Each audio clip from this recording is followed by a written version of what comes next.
একদিকে বিশ্বের অন্যতম শক্তিশালী সামরিক শক্তি যুক্তরাষ্ট্র, অন্যদিকে তুলনামূলকভাবে সীমিত সম্পদ ও সামরিক সক্ষমতার ওপর নির্ভরশীল ইরান। কিন্তু মধ্যপ্রাচ্যে সংঘাত যতই তীব্র হচ্ছে ততই সামনে আসছে যুদ্ধের এক ভয়ঙ্কর বাস্তবতা। আর এবার সেই যুদ্ধক্ষেত্রে নিজেদের সাফল্যের প্রমাণ হিসেবেই একটি ভিডিও প্রকাশ করেছে ইরানের Islamic revolutionary guard corps IRGC।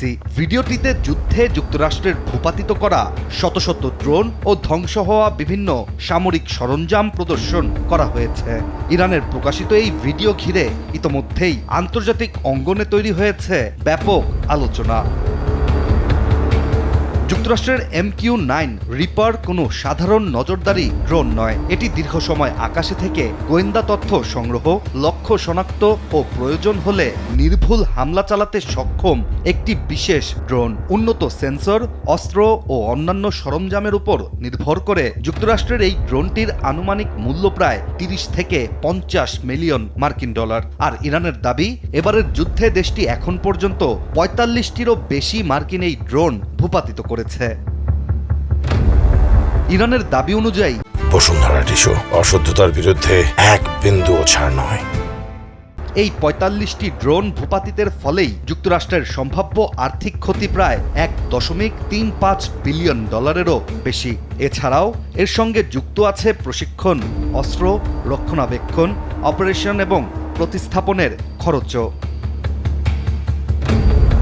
এদিকে যুদ্ধের অন্যতম গুরুত্বপূর্ণ ময়দান ছিল হরমুজ প্রণালী। আর এখানেই রিপার ড্রোনগুলোর উপর তৈরি হয়েছে সবচেয়ে বড় ঝুঁকি। কারণ একটি ড্রোনকে যত বেশি সময় শত্রুর আকাশসীমার কাছাকাছি বা উঁচু ঝুঁকির এলাকায় রাখা হয়, সেটিকে শনাক্ত ও আঘাত করার সম্ভাবনাও তত বাড়তে থাকে।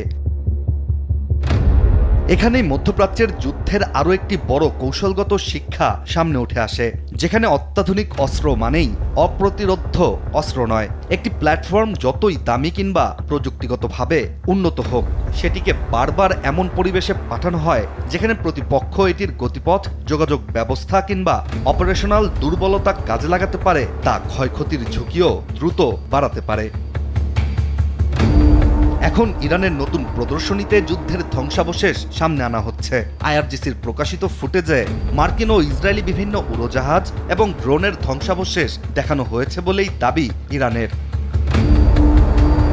কিন্তু বিশ্লেষকদের মতে এই প্রদর্শনী আসলে শুধু যুদ্ধের স্মারক নয়, এটি ইরানের পক্ষ থেকে মার্কিন যুক্তরাষ্ট্রের জন্য একটি কৌশলগত বার্তাও, যা হচ্ছে আমেরিকার সবচেয়ে উন্নত সামরিক প্রযুক্তিও ইরানের আকাশে ঝুঁকিমুক্ত নয়। এখন ইরান আমেরিকা সংঘাতের ফলে মধ্যপ্রাচ্যের আকাশে যে সমীকরণটি তৈরি হয়েছে, সেটি হয়তো একটি যুদ্ধের ক্ষয়ক্ষতির হিসাবের চেয়েও বড় কিছু। এটি যেন ভবিষ্যৎ ড্রোন যুদ্ধের একটি আগাম বার্তা। ইশতিয়াক হোসেন, দেশ টিভি।